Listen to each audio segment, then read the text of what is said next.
حدیث ہے کہ بیت المقدس کی آبادی مدینہ کی ویرانی ہوگی اور مدینہ کی ویرانی لڑائیوں اور فتنوں کا ظہور ہوگا. فتنوں کا ظہور قسطنطنیہ کی فتح ہوگی اور قسطنطنیہ کی فتح دجال کا ظہور ہوگا. اب اس میں شیخ آپ کی اجازت سے بیت المقدس کی آبادی سے کیا مراد ہے, مدینہ کی ویرانی سے کیا مراد ہے, ڈفرینٹ لوگ ڈفرینٹ انٹرپریٹ کرتے ہیں. پھر یہ جو قسطنطنیہ دوبارہ فتح ہونا, اس کا مطلب چلا جائے گا ہمارے ہاتھ سے, تو یہ ان پیک کرنا بڑا ضروری ہے حدیث, تو اس پہ تبصرہ فرمائیے گا. بسم اللہ الرحمن الرحیم. دیکھیں, سب سے پہلے ہمیں جو علاقائی صورتحال ہے نا, اس کو یوں دیکھنا چاہیے کہ احادیث کے اندر جس شام کا ذکر ہے, اس شام میں موجودہ 4 ممالک تو ڈیفینیٹلی شامل ہیں. صحیح. اس میں اردن شامل ہے, اس میں فلسطین شامل ہے, اس میں لبنان شامل ہے, اور اس میں موجودہ سیریا شامل ہے. اس کے علاوہ بعض انٹرپریٹیشنز کے مطابق قبرص بھی اس کے اندر, سائپرس جس کو ہم کہتے ہیں, وہ بھی اس میں شامل ہے, اور ایک صوبہ ترکی کا بھی اس کے اندر شامل ہے. یہ سارا ملا کے شام بنتا ہے. ٹھیک. لہٰذا جتنی بھی شام کے بارے میں نبی کریم صلی اللہ علیہ وسلم نے فضیلت بتائی ہے, تو اس کا جو مرکز و محور ہے یہ پورا علاقہ ہے. کوئی ایک ملک نہیں ہے, موجودہ ملک شام نہیں ہے, بلکہ پورا علاقہ جو ہے اس کے اندر شامل ہے. جہاں تک قسطنطنیہ کی بات ہے, ظاہر ہے کہ یہ استنبول کا دوسرا نام ہے, اور استنبول جو ہے وہ مسلمانوں کے قبضے میں ہے, اور نبی کریم صلی اللہ علیہ وسلم اس میں جو ذکر فرما رہے ہیں وہ قسطنطنیہ کی فتح کا ذکر فرما رہے ہیں. تو اس کا مطلب ہے کہ قسطنطنیہ پہلے ہمارے ہاتھوں سے جائے گا, مسلمانوں کے ہاتھوں سے یہ چلا جائے گا, اور یہ پھر جا کے فتح ہوگا. اور اس کی فتح کے بارے میں بعض احادیث کے اندر آتا ہے کہ جب قسطنطنیہ فتح ہوگا تو مسلمان جو ہیں وہ اس قدر یعنی ایمان والے ہوں گے, اور ان کا ایمان اس قدر مضبوط ہوگا. اصل میں یہ ساری چیزیں ریلیٹ کرتی ہیں. اس کو میں تھوڑا سا اور پیچھے لے جاؤں. بالکل. تو امام مہدی کا جو ظہور ہے, صحیح, وہ فتنوں کے ظہور میں امام مہدی جو ہے وہ آئیں گے فتنوں کے دوران. اس میں بعض نشانیاں ہیں. اس میں مثلاً یہ ایک نشانی یہ ہے کہ کوئی عرب جو بادشاہ ہے اس کا انتقال ہوگا, اور اس کے بعد جھگڑا ہوگا وہاں بھی, عرب میں بھی, کہ کس کو جو ہے وہ بادشاہ بنایا جائے. 3 پرنسز کا آتا ہے ذکر, آپس میں جھگڑا ہوگا. اچھا, اسی طرح یہ بھی ہے کہ مسلمانوں کی قیادت کا فقدان ہوگا. اچھا, اور اس میں یہ بھی ہے کہ مسلمان جو ہیں حج کے موقع پر اکٹھے ہوں گے, اور حج کے موقع پر آپس میں گفتگو کر رہے ہوں گے کہ کس طرح سے ہمیں قائد ملے. تو ان کو اس دوران, حج کے دوران جو ہے یہ محسوس ہوگا کہ جس کو ہم قیادت دینا چاہتے ہیں وہ شخص یہاں کہیں موجود ہے, اور پھر کوشش کریں گے وہ کہ وہ ان کو ڈھونڈ لیں. اور اس میں پھر تفصیل آتی ہے کہ وہ مکہ میں کوشش کریں گے ڈھونڈنے کی. تو وہ جو شخص جس کو ڈھونڈ رہے ہوں گے, محمد بن عبداللہ, نبی پاک صلی اللہ علیہ وسلم نے فرمایا اس کا نام میرے نام پر ہوگا, اور اس کی ولدیت میری ولدیت کے اوپر ہوگی. بالکل صحیح. اور وہ حسنی سید ہوگا, اور اس کو جو ہے یعنی حضرت حسن رضی اللہ تعالیٰ عنہ کی اولاد میں سے ہوگا. اچھا, اس کو لوگ ڈھونڈ رہے ہوں گے, وہ مدینہ چلا جائے گا, پھر لوگ مدینہ جائیں گے, پھر وہ واپس جو ہے مکہ آ جائے گا. اچھا, یہ جو امام مہدی کا پھر بالآخر ان کو جب وہ پا لیں گے تو وہ موقع ہوگا کہ وہ حجر اسود کے قریب وہ موجود ہوگا, بلکہ ملتزم کے ساتھ وہ چمٹا ہوا ہوگا جب لوگ اس کو ڈھونڈ لیں گے. اچھا, اس کو ڈھونڈ لیں گے تو وہیں پہ گفتگو شروع ہو جائے گی کہ آپ کی ہم بیعت کرنا چاہتے ہیں. اچھا, حدیث کے جو الفاظ ہیں نا, اس سے یہ پتہ چلتا ہے کہ امام مہدی اپنے ظہور سے قبل وہ کوئی ایکسٹرا آرڈنری شخصیت نہیں ہوں گے. صحیح. یعنی پہلے بالکل عام آدمی ہوں گے, کسی کو نہیں پتا ہوگا کہ یہ امام مہدی ہو سکتے ہیں یا کوئی سا. کیونکہ حدیث میں الفاظ ہیں کہ جب بیعت ہوگی نا تو وہ کہیں گے کہ میں پھر جہاد پہ بیعت لوں گا. اچھا, لوگ تیار ہو جائیں گے بیعت کرنے کے لیے. اس پر نبی اکرم صلی اللہ علیہ وسلم فرمایا فَيُصْلِحُ اللَّهُ فِي لَيْلَةٍ, اللہ تعالیٰ ایک ہی رات میں ان کو صلاحیتیں عطا فرما دیں. صحیح. یعنی وہ جو باصلاحیت بنیں گے, بالکل ٹھیک, تو وہ ایک ہی رات میں اللہ کی طرف سے ان کو صلاحیتیں عطا ہوں گی. تو اچھا, اس موقع پر نبی کریم صلی اللہ علیہ وسلم نے فرمایا مسلمان 3 حصوں میں تقسیم ہو جائیں. اچھا, اس میں ایک حصہ مسلمانوں کا وہ ہوگا جنہوں نے امام مہدی کو ماننا ہی نہیں, اور ان کے بارے میں نبی پاک صلی اللہ علیہ وسلم فرمایا ان کا ایمان کے ساتھ کوئی تعلق ہی نہیں ہے. دوسرا حصہ یعنی 3 میں سے دوسرا حصہ وہ ہوگا جو لڑائیوں میں شہید ہو جائیں گے. ٹھیک. نبی پاک صلی اللہ علیہ وسلم فرمایا روئے زمین کے بہترین شہداء ہوں گے. اللہ. اس کے بارے میں بعض روایتوں میں یہ بھی آتا ہے کہ اتنی زیادہ جو ہے وہ قتل عام ہوگا اور اتنی زیادہ شہادتیں ہوں گی کہ بعض روایتوں میں اس طرح ہے کہ ایک آدمی کے 100 بیٹے ہوں گے, 99 شہید ہو جائیں گے اور ایک بچے گا. یعنی اس کا مطلب اتنے بڑے پیمانے پر جو ہے وہ شہادتیں ہوں گی، اور ان کے بارے میں نبی پاک صلی اللہ علیہ وسلم نے فرمایا کہ یہ روئے زمین کے بہترین شہداء ہوں گے۔ ایک حصہ جو بچے گا ان کے بارے میں نبی کریم صلی اللہ علیہ وسلم نے فرمایا اس کے بعد ان کو کوئی چیز، کوئی فتنہ ان کے ایمان کو خراب نہیں کر سکے گا، وہ بہترین مومن ہوں گے۔ اچھا، جو قسطنطنیہ کی فتح ہے اس کے بارے میں حدیث میں آتا ہے کہ وہ صرف لا الہ الا اللہ یا اللہ اکبر کی قوت سے اس کی دیوار گر جائے گی، یعنی ان کو لڑائی نہیں لڑنی پڑے گی۔ اچھا، یعنی وہ اس طرح کے مومن ہوں گے بالکل ٹھیک کہ جب وہ وہاں پہنچیں گے تو وہ اپنی لا الہ الا اللہ کہتے ہوئے یا اللہ اکبر کہتے ہوئے جب وہ قریب پہنچیں گے تو دیوار گر جائے گی اور وہ فتح ہو جائے گا بغیر کسی لڑائی کے۔ وہاں جب وہ فتح ہوگا تو ان کو اطلاع ملے گی کہ دجال کا ظہور ہو گیا ہے، اچھا، اور پھر یہ دوڑیں گے پیچھے کو جو کہ دجال کا ظہور ہو گیا۔ اچھا، یہ جو یہ تفصیل ہے تو یہ حدیث جو ہے یہ بھی اسی ترتیب کی نشاندہی کرتی ہے کہ جو بیت المقدس کی آبادی ہے وہ مدینہ کی بربادی ہوگی، اور مدینہ کی بربادی جو ہے وہ خروج الملحمہ، وہ جنگوں کا آغاز ہو جائے گا، اور جب جنگوں کا آغاز ہوگا تو پھر اس کے نتیجے میں فتح قسطنطنیہ ہوگی، اور فتح قسطنطنیہ ہوگی تو اس کے بعد جو ہے دجال کا ظہور ہوگا۔ تو یہ جو تفصیل ہے، یہ ترتیب ہے، لگتا ہے کہ ترتیب یہی ہوگی، اس لیے کہ جب نبی پاک صلی اللہ علیہ وسلم نے فرما دیا تو یقیناً یہی ترتیب ہوگی۔ تو اس میں ایک بات بہرحال میں جو آپ نے کہا کہ بیت المقدس کی آبادی سے کیا مراد ہے اور بربادی سے کیا مراد ہے، دیکھیں اس کا ایک تو مطلب یہ ہے کہ ہمیں جو سمجھ آتی ہے کہ بیت المقدس جو ہے وہ اس کے اندر جتنی خرابیاں ہیں، جتنے وہاں پہ کیوس ہے، وہ ختم ہو جائے گا۔ آبادی سے مراد یہ ہے، اچھا، اور یہاں کی بربادی سے مراد ہے جتنا یہاں پہ امن ہے یہ ختم ہو جائے گا۔ اچھا، ٹھیک ہے، خراب ہے نا، خراب، ٹھیک ہے، ٹھیک ہے، خراب و یثرب، حدیث کے الفاظ ہے خراب۔ صحیح ہو، اب خرابی کسی بھی طرح کی ہو سکتی ہے، وہ ایڈمنسٹریٹو خرابی ہو سکتی ہے، مینیجریل خرابی ہو سکتی ہے، وہ نظام کی خرابی ہو سکتی ہے، وہ لوگوں کے ایمان کی خرابی ہو سکتی ہے۔ ویسے تو نبی پاک صلی اللہ علیہ وسلم فرمایا فتنوں کے دور میں ایمان جو ہے وہ حجاز کے اندر سکڑ کے آ جائے گا، جس طرح سے سانپ جو ہے سکڑ کے اپنی بل میں گھس جاتا ہے، اس طرح سے ایمان سکڑ کے حجاز میں آ جائے گا۔ حجاز یعنی مکہ مدینہ، مکہ اور مدینہ۔ اچھا، تو جب مکہ اور مدینہ میں ایمان آ جائے گا تو اس کا مطلب ہے ایمانی خرابی تو نہیں ہوگی، کسی اور طرح کی خرابی ہوگی، کوئی بد انتظامی ہو جائے گی، کوئی لڑائی ہو جائے گی، کوئی سیاسی ایشو ہو جائے گا، کوئی اس طرح کا ایشو ہوگا، اور اس ایشو کے بعد جنگیں شروع ہو جائیں گی۔ اب وہ جو جنگیں شروع ہوں گی، جو بھی قیادت کا فقدان ہوگا، میں جب پہلی دفعہ ایک حج پہ گیا تو وہاں مجھے پتہ چلا کہ وہاں ہر حج کے اوپر ایک کانفرنس ہوتی ہے اور پوری دنیا کے علماء آتے ہیں۔ صحیح۔ اور میں نے وہ جب وہ معتمر الحج جو ہے وہ میں نے دیکھی تو مجھے فوراً یہ حدیث یاد آئی کہ نبی کریم صلی اللہ علیہ وسلم نے فرمایا حج کے موقع پر امام مہدی کا ظہور ہوگا اور قیادت کا فقدان ہوگا، علماء آپس میں بات کر رہے ہوں گے۔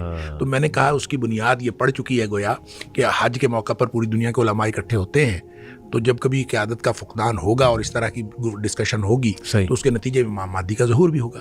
تو جب امام مہدی کا ظہور ہو جائے گا تو پھر بہرحال لڑائیاں ہوں گی، اور وہ لڑائیاں کتنی ہیں؟ خروج الملحمہ، ملحمہ سے مراد بہت بڑی جنگیں، جنگوں کا ظہور، اور وہ کتنی ہونی ہے اللہ کو معلوم ہے، کتنا عرصہ ہونی ہے اللہ کو معلوم ہے۔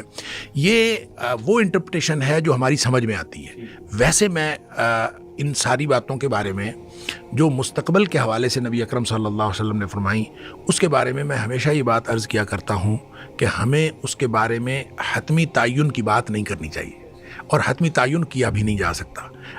ہو سکتا ہے نبی کریم صلی اللہ علیہ وسلم نے کوئی بات تمثیلی انداز میں فرمائی ہو سکتا ہے کوئی بات حقیقی انداز میں فرمائی ہو، وہ حقیقی ہو یا تمثیلی ہو، ہم نہ اس کے وقت کا تعین کر سکتے ہیں اور نہ اس کی نوعیت کا حقیقی تعین کر سکتے ہیں۔ البتہ پاسبلٹیز ہم ڈسکس کر سکتے ہیں، یہ امکان ہے، یہ ہو سکتا ہے، یہ ہو سکتا ہے، صرف یہ کہہ سکتے ہیں۔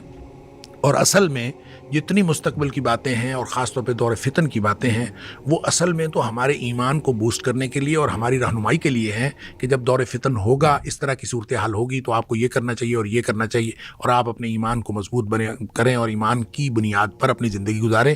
اصل میں تو ہمارے لیے یہ رہنمائی ہے۔ باقی رہی بات واقعات کے تعین کی تو اس کا حتمی تعین نہیں کیا جا سکتا۔ اچھا شیخ، یہ قسطنطنیہ جو کہ کرنٹ استنبول ہے، یہ آپ نے بھی کہا کہ ہمارے ہاتھ سے چلا جائے گا، کس کے ہاتھ میں جائے گا؟ یہ جو حدیث میں سمجھ آتی ہے نا، یہ عیسائیوں کے ہاتھ میں جائے گا، کرسچنز اس کے اوپر جو ہے قابض ہوں گے۔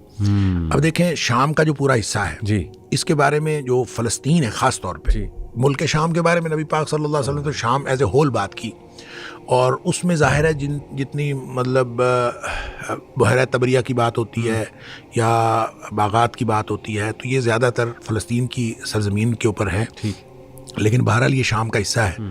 تو ان ساری چیزوں کی جو کا تذکر آتا ہے تو اس کا مطلب یہ ہے کہ جو اصل یعنی مین جو لڑائی کا مرکز ہوگا وہ فلسطین ہوگا جو ارض شام کا حصہ ہے. اور اس میں جو دجال کے بارے میں بھی آتا ہے، حضرت عیسیٰ علیہ السلام جب آئیں گے تو وہ آ کے اس کو دجال کو قتل کریں گے تو باب لد کے قریب اس کو پکڑیں گے، اور باب لد جو ہے وہ بھی فلسطین میں ہے. اس لیے یہ سارا مجھے لگتا ہے کہ یہ والا جو علاقہ ہے یہی وہ بنے گا جو لڑائیوں کا مرکز و محور بھی ہوگا، اور پھر اسلام کے عروج ثانی کا جو مرکز و محور ہے وہ بھی یہ والا علاقہ ہے. اسی لیے نبی پاک صلی اللہ علیہ وسلم نے شام کے بارے میں بہت ساری فضیلت کی احادیث بتائی ہیں، بلکہ آپ نے یہاں تک فرمایا ہے علیکم بالشام کہ جب فتنوں کا دور ہو تو آپ شام کو لازم پکڑو. اچھا، شام یعنی شام میں جاؤ. اور پھر آپ نے یہ بھی فرمایا کہ جب شام والے لوگ جو ہیں بگاڑ کا شکار ہو جائیں تو فلا خیر فیکم، پھر اس کے بعد تمہارے اندر کوئی خیر باقی نہیں رہے گی. یعنی شام کے اندر اگر حالات خراب ہو جائیں تو تمہارے اندر کوئی خیر باقی نہیں رہے گی. تو شام سے مراد صرف سیریا نہیں ہے، بالکل، بلکہ یہ سارا علاقہ ہے. اور یہ سارا علاقہ جب بھی کسی لڑائی میں کسی معاملے میں الجھ گیا تو اب بھی الجھا ہوا ہے، لیکن جب یہ پورا علاقہ الجھ گیا تو سمجھ لیجئے کہ نبی پاک صلی اللہ علیہ وسلم فلا خیر لکم فلا خیر فیکم، اس کے بعد تمہارے لیے کوئی خیر نہیں ہے. لیکن ایک بات نبی پاک صلی اللہ علیہ وسلم اسی حدیث کے اندر جو ہے نا جو امید کی بات بتائی، اب ہمارا ایک طائفہ ایسا ہوگا، ایک گروہ ایسا ہوگا جو لڑ رہا ہوگا اللہ کے لیے، اور وہ اللہ کی طرف سے مدد کیے گئے ہوں گے، منصورین، ان کی اللہ کی طرف سے مدد آ رہی ہوگی اور وہ ہمیشہ رہے گا. اور وہ ایسے لوگ ہوں گے کہ ان کو جو لوگ ذلیل کرنا چاہیں گے وہ کبھی ذلیل نہیں کر سکیں گے، کوئی رسوا نہیں کر سکے گا. وہ گویا اللہ کی طرف سے مدد پر ہوں گے اور اللہ کی طرف سے ان کو مدد آ رہی ہوگی.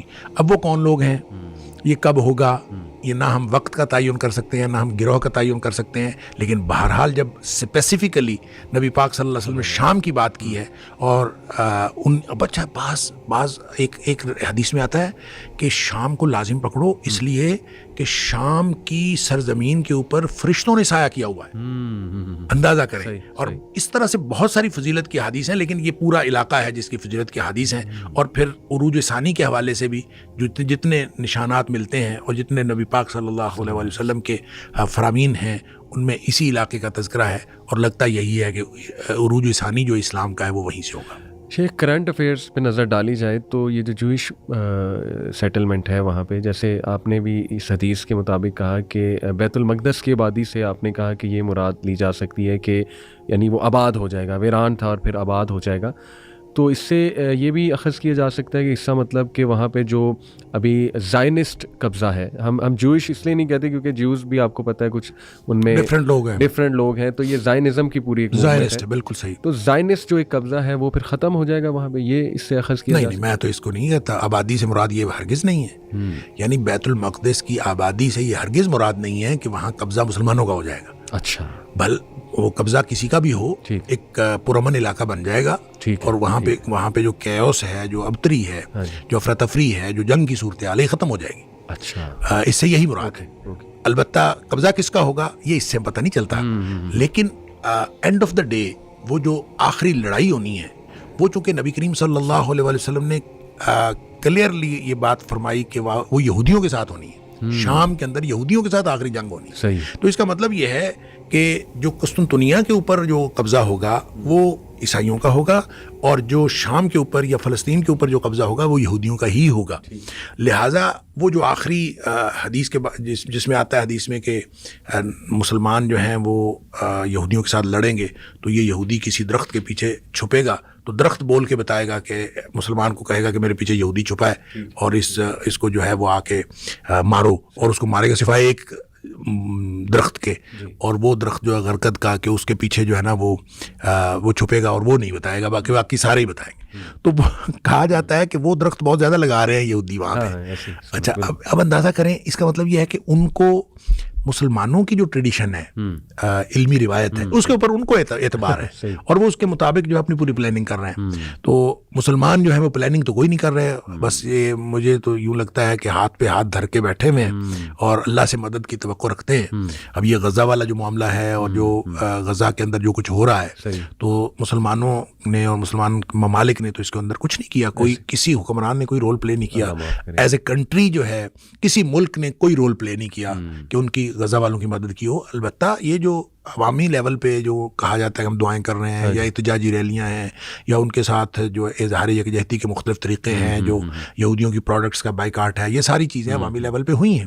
لیکن گورنمنٹ کی سطح پہ 57 اسلامی ملکوں میں کسی نے بھی یہ نہیں کہا کہ ہم جو ہے وہ ایسا کریں گے ایسا کریں گے, جبکہ اسرائیل کی مدد کرنے والوں نے پوری بے باکی کے ساتھ مدد کی ہے. بالکل. تو چاہیے تو یہ تھا کہ اس موقع پر مسلمان جو ہیں وہ پوری طرح کھل کے ان کی مدد کرتے. اور مجھے یوں لگتا ہے واللہ عالم مسلمانوں میں سے کوئی ملک اگر یہودیوں کو یہ پتا ہوتا, اسرائیل کو اگر یہ پتا ہوتا کہ مسلمانوں کا کوئی ملک ہمارے مقابلے میں آگے کھڑا ہو سکتا ہے, مطلب پاکستان کے بارے میں ان کو پتا ہوتا کہ پاکستان ہمارے مقابلے میں غزہ والوں کی مدد کے لیے کھڑا ہو سکتا ہے اور جنگ کے لیے آ سکتا ہے اور پاکستان ایک ایٹمی طاقت ہے, اگر ان کو پتا ہوتا تو کبھی یہ حرکت نہ کرتے. ان کو پتا ہے کوئی ان کی مدد کو نہیں آئے گا, لہٰذا انہوں نے چن چن کے جو ہے وہ ان کا قتل عام کیا ہے. اور اتنا بڑا قتل عام دیکھیں کہ وہ یہ میں اس کو جنگ ہرگز نہیں کہتا, جنگ نہیں ہے, یہ جینوسائیڈ ہے, قتل عام.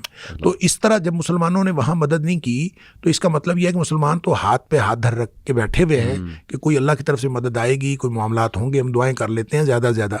تو اصل معاملہ یہ ہے کہ جو جنگیں ہوں گی, جنگیں تو بھائی لڑنی پڑیں گی. جو خروج الملحمہ ہے تو جنگیں ہوں گی, تو ایک جو پوری دنیا میں جس کو ورلڈ وار 3 کہہ لیں یا جو بھی اس کا نام رکھیں, تو وہ تو جنگیں لڑنی پڑیں گی. جب آپ لڑیں گے جنگیں تو اس کے نتیجے میں فتح ہوگی. تو اس کا مطلب ہے اس سے پہلے قسطنطنیہ جو ہے وہ عیسائیوں کے قبضے میں جا چکا ہوگا. وہ آدھا گویا ایک طرف جو ہے یہودی اور ایک طرف عیسائی. اس کے بعد جو جنگیں ہوں گی ان جنگوں کے نتیجے میں جا کے جب یہ جو امام مہدی کا ظہور ہوگا, پھر ان کی جنگیں ہوں گی, پھر ان جنگوں کے نتیجے میں مسلمان جو ہیں قسطنطنیہ کو بھی فتح کر لیں گے. اور پھر اس کے بعد جو ہے وہ دمشق کے اندر جو حضرت عیسیٰ علیہ السلام کا ظہور ہے وہ بھی اسی دمشق کی جو جامع مسجد ہے اس کا ذکر آتا ہے کہ جامع مسجد میں وہ ان کا جو نزول ہوگا. پھر حضرت عیسیٰ علیہ السلام جو ہے وہ مسلمانوں کے امیر کے پیچھے نماز پڑھیں گے اور اس کے بعد جو ہے وہ حضرت عیسیٰ علیہ السلام ان کی قیادت کریں گے اور اس قیادت میں پھر وہ دجال کو قتل کریں گے اور ایک دفعہ پورا جو ہر طرف مسلمانوں کا جو ہے دورہ ہو جائے گا. لیکن اس پر صرف 7 سال گزریں گے. اچھا, حدیث میں آتا ہے 7 سال گزریں گے. 7 سال کا وقفہ ہے. اب یہ 7 سال جب کہا جاتا ہے تو میں نے پہلے بھی بات کی ہے, یہ تمثیلی انداز میں ہو سکتا ہے, یہ ضروری نہیں ہے کہ حقیقی ہو, حقیقی بھی ہو سکتا ہے. کیونکہ دجال کے بارے میں آتا ہے کہ وہ زمین پر 40 رہے گا. اب یہ 40 دن ہے, ٹھیک ہے, یہ 40 سال ہے, یہ 40 کتنا ہے, ٹھیک ہے, اور 40 دن رہے گا. بعض نے کہا ہے کہ پہلا دن جو ہے وہ 1 سال کے برابر ہوگا, دوسرا دن 1 مہینے کے برابر ہوگا, تیسرا دن 1 ہفتے کے برابر ہوگا اور باقی دن جو ہے وہ عام دنوں کے برابر ہوں گے اور اتنا عرصہ وہ رہے گا. بہرحال یہ بھی ساری چیزیں تمثیلی انداز میں ہو سکتی ہیں کہ نبی کریم صلی اللہ علیہ وسلم فرمایا کہ دجال 40 دن رہے گا, کتنا عرصہ رہے گا واللہ اعلم. اور پھر اس کے بعد 7 سال کی بات ہے. تو ان 40 دنوں کے مقابلے میں یہ 7 سال 40 دن کے مقابلے میں تو 7 سال بہت بڑی مدت ہوتی ہے. لیکن یہ کیا کمپیریزن ہے واللہ اعلم. اور اس کے نتیجے میں 7 سال مسلمان گویا پوری طرح سے اپنا وہ جو عروج ہے وہ انجوائے کریں گے.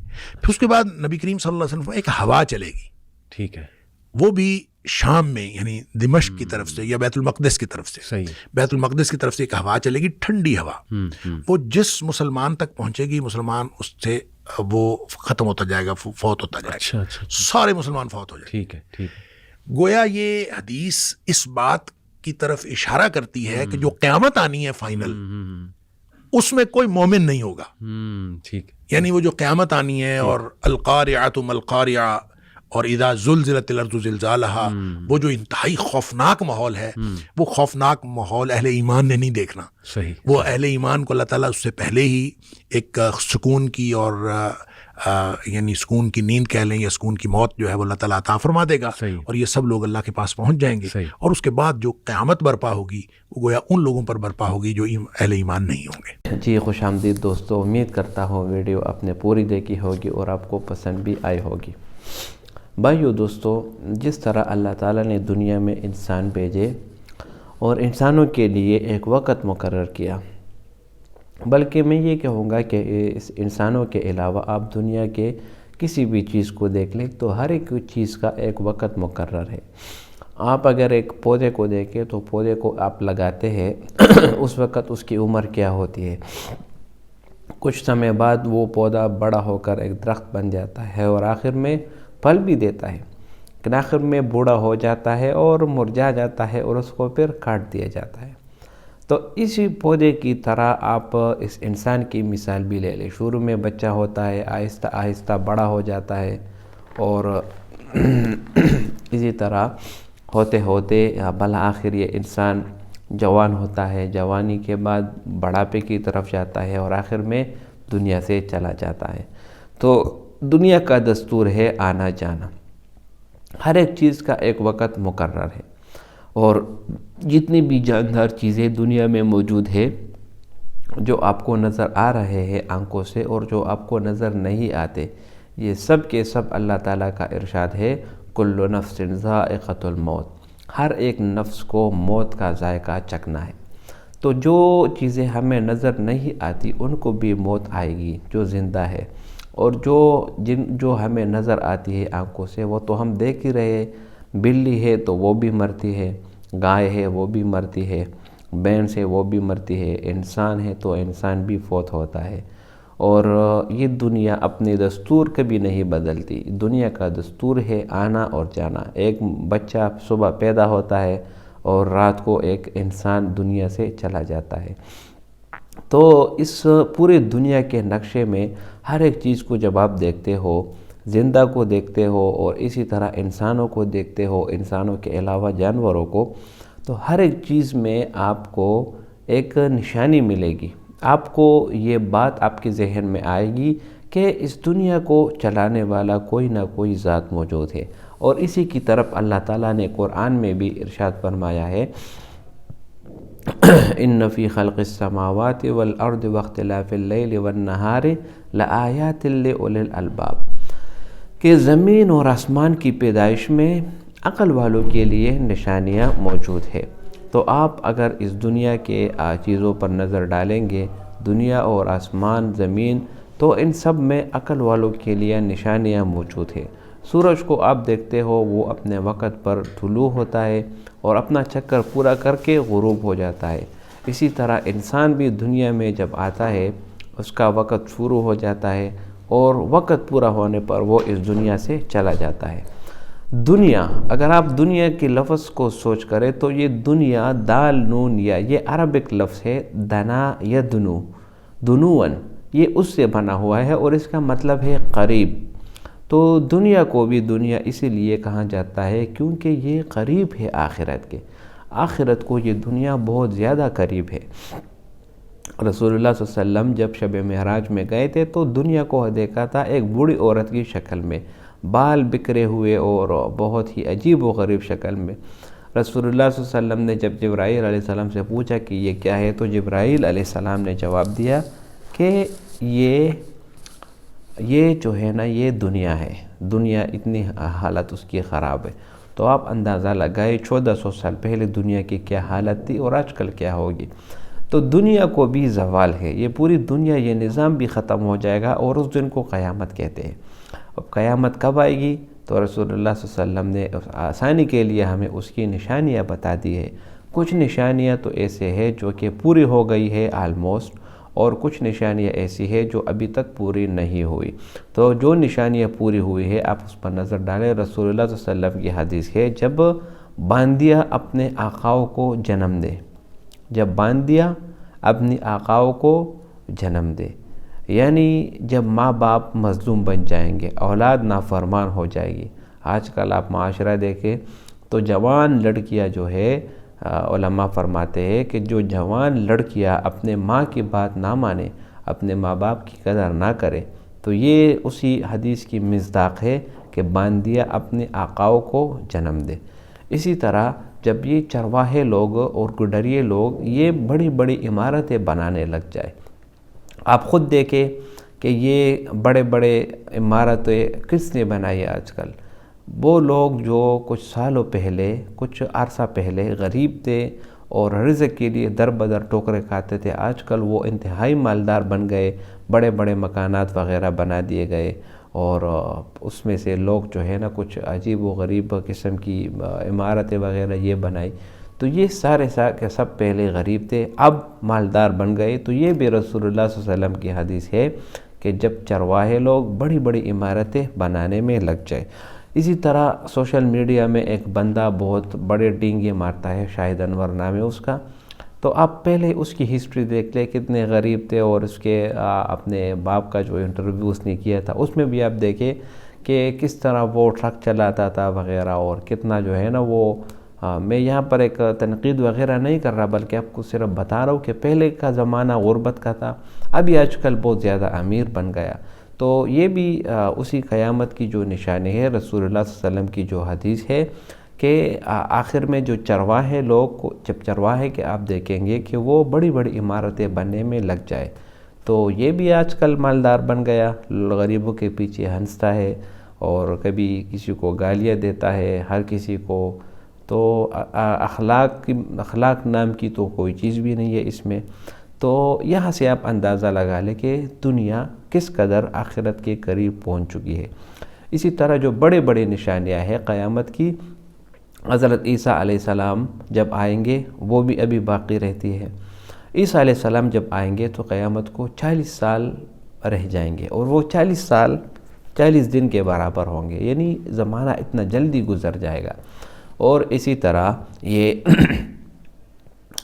دجال آئے گا، ظہور دجال ہوگا، اور اس کو پھر عیسیٰ علیہ السلام ختم کریں گے. اس کے بعد دابۃ الارض ایک جانور ہے جو اللہ تعالیٰ نے رکھا ہوا ہے. وہ جانور قیامت کے آخر میں، یعنی دنیا کے آخر میں، قیامت کے شروع میں وہ آئے گا، اور وہ پتہ نہیں کچھ عجیب و غریب ایک جانور ہے جس کو دابۃ الارض کے نام سے رکھا جائے گا. وہ آئے گا، اور اس کے بعد جو احوال ہے وہ سب احادیث مبارکہ میں ذکر بھی ہے. تو یہاں پر ماشاءاللہ مولانا صاحب نے بہت زبردست باتیں کی.